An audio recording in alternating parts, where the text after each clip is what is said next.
Friends ఒకసారి ఈ video చూడండి. நான் சோழிங்கர் எம்எல்ஏ பேசுறேன்.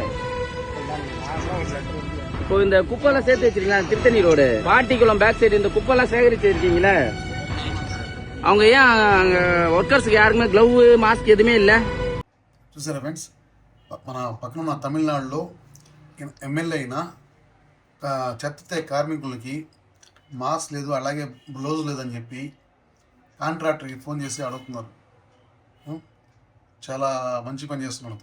ఎందుకంటే పొద్దున్న నుంచి సాయంత్రం దాకా ఆ చెత్త ఎత్తి వాళ్ళకి ఇన్ఫెక్షన్ రాకుండా వాళ్ళు జాగ్రత్తగా ఉండాలి. కాబట్టి వాళ్ళు జాగ్రత్తగా ఉంటే మనం అందరూ బాగున్నట్టే.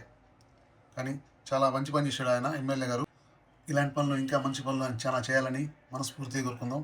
అలాగే విజయ్, మన సీఎం విజయ్ గారు, విజయ్ దళపతి, ఆయన ఇంకా మంచి పనులు చేయాలని చెప్పి మనస్ఫూర్తిగా కోరుకుందాం. అలాగే ఈ వీడియో మీద మీ అభిప్రాయాన్ని కామెంట్ చేయండి, షేర్ చేయండి, లైక్ చేయండి. Thank you friends.